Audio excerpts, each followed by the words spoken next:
Pemirsa, di tengah era digitalisasi yang semakin berkembang pesat, fenomena ini membuat sejumlah sektor berbondong-bondong untuk mengadopsinya. Hal ini bertujuan salah satunya adalah untuk efisiensi serta peningkatan standar kualitas yang lebih modern lagi. Dewasa ini, tren penggunaan teknologi dan digitalisasi juga semakin gencar dilakukan.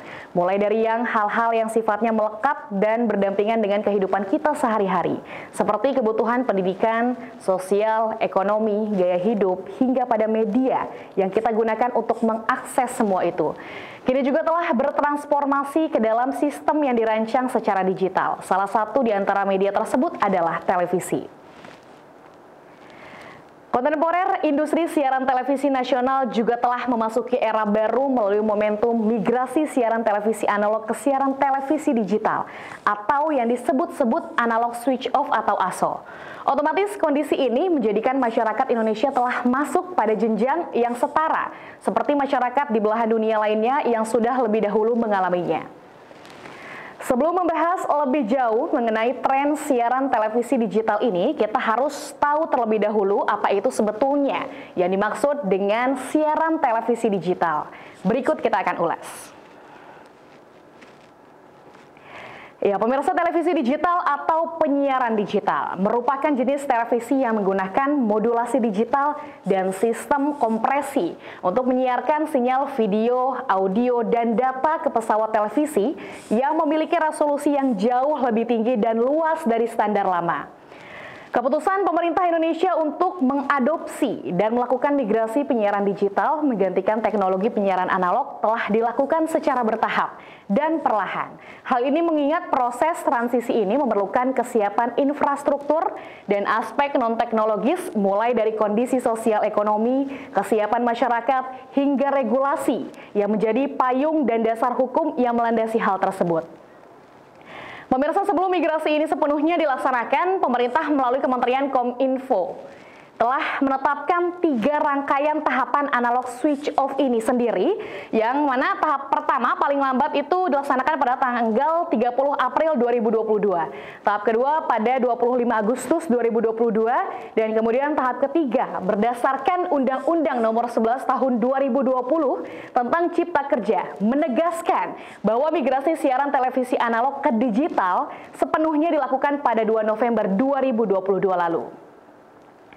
Menurut Menkominfo, strategi 3 tahap tersebut dilakukan pemerintah sesuai dengan tinjauan kesiapan per wilayah layanannya. Ya, pemirsa, di tahap pertama pertanggal 30 April 2022 lalu, sebanyak 166 kabupaten atau kota yang sudah memberlakukan penghentian siaran analog, diantaranya termasuk Kalimantan Tengah. Selanjutnya di tahap kedua juga pada tanggal 25 Agustus 2022 lalu, tercatat sebanyak 110 kabupaten atau kota yang dilakukan penghentian siaran analog. Dan terakhir, seharusnya pada tahap ketiga per 2 November 2022 lalu dilakukan sebanyak 63 kabupaten atau kota untuk beralih ke siaran digital. Nah, pemirsa, tahapan ketiga tersebut menjadi rangkaian terakhir pembelakukan ASO, sehingga per tanggal tersebut seharusnya tidak akan ada lagi daerah di Indonesia yang menangkap siaran TV analog. Selanjutnya, pemirsa, kita akan ulas bagaimana dinamika perkembangan siaran televisi digital ini pasca ASO pada November 2022 lalu. Merujuk pada data AC Nielsen pada Desember 2022, ternyata penonton televisi digital di tanah air mengalami peningkatan yang bervariasi di masing-masing kota, berkisar 5 hingga 24%. 24% maksud kami. Dengan indikator penonton tertinggi berada di wilayah DKI Jakarta dan Jabodetabek. Berdasarkan hasil survei teranyar, rupanya penetrasi siaran digital ini terus mengalami kenaikan yang positif dari angka 73% per 1 Januari 2023 menjadi 79% per 15 Januari 2023. Ya, pemirsa, kita akan juga buka datanya, pemirsa. Jika dirinci satu persatu untuk Greater Jakarta pada 1 Januari 2023 sebesar 82% dan mengalami peningkatan per 15 Januari 2023 menjadi 87%. Kemudian juga Bandung meningkat dari angka 82% menjadi 88% maksud kami. Selanjutnya juga Greater Surabaya yang semula berada di angka 53% menjadi 65%. Semarang juga mengalami kenaikan 1% dari 87 menjadi 88%. Yogyakarta juga turut mengalami peningkatan dari 77% menjadi 86%. Ya, pemirsa, sementara di Surakarta juga penetrasi digital naik dari angka 87% menjadi 90%. Nah, pemirsa, kenaikan juga selanjutnya dialami oleh wilayah barat, seperti Medan yang mengalami peningkatan dari 30% menjadi 31%, serta Banjarmasin yang semula tercatat 44% menjadi 48%.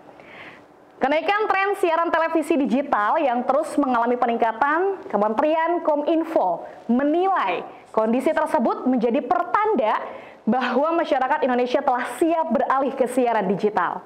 Pertanda kesiapan masyarakat untuk beralih ke siaran digital pun diperkuat melalui riset data Nielsen yang menunjukkan bahwa pada kuartal ketiga di tahun 2022 lalu, televisi masih menjadi platform dengan jangkauan tertinggi dan masih mendominasi, yaitu sebesar 81,1%.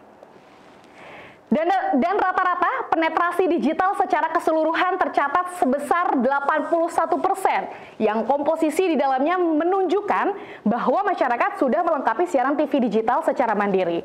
Hal ini disampaikan langsung oleh Direktur Penyiaran Ditjen PPI Kementerian Komunikasi dan Informatika. Kabar terupdate per 1 Februari 2023, sudah ada sebanyak 51,5 juta penonton siaran terestrial dengan komposisi 36% dari masyarakat berpenghasilan tinggi, 56% berpenghasilan menengah, dan 8% lagi masyarakat berpenghasilan rendah. Selanjutnya, pemirsa, sebetulnya apa urgensi dibalik migrasi siaran digital ini? Kenapa kira-kira harus beralih? Berikut selengkapnya kami akan coba ulas. Baik, hitung-hitungan mengenai dampak migrasi siaran digital ini ternyata akan dirasakan oleh beberapa lapisan, baik dari pemerintah, industri, hingga masyarakat itu sendiri. Bagi pemerintah, migrasi siaran digital ini akan berdampak positif bagi pendapatan negara. Pasalnya pita frekuensi yang disewakan untuk industri telekomunikasi dalam pengembangan dan pengadopsian jaringan 5G di Indonesia serta setiap kenaikan 10% broadband internet juga akan berimplikasi pada ekonomi sebesar 1,25%. Kemudian bagi sektor industri, pasca momentum ASO ini diprediksi akan berdampak dan berpeluang dalam menciptakan ekosistem industri kreatif yang akan tumbuh dan meningkat. Multiplier efek dari siaran digital ini juga akan diperkirakan membuka 181.000 penambahan kegiatan usaha baru, 232.000 lapangan kerja baru, peningkatan kontribusi PDB nasional sebesar 443,8 triliun. Sementara bagi masyarakat, migrasi siaran digital ini dampaknya memang tidak terasa secara langsung. Namun, dalam hal ini, masyarakat dapat merasakan kenyamanan ketika menikmati siaran televisi. Mulai dari kualitas siaran gambar dan suara yang lebih jernih, resolusi yang lebih tinggi, serta saluran televisi yang dapat disaksikan juga lebih banyak. Namun di tengah keberlanjutan tren positif siaran digital ini, tentu pemerintah harus selalu mendorong agar distribusi dan fasilitasnya juga dirasakan oleh masyarakat tak mampu. Sehingga dengan begitu tercapailah secara sempurna dan merata penyelenggaraan migrasi siaran digital ini.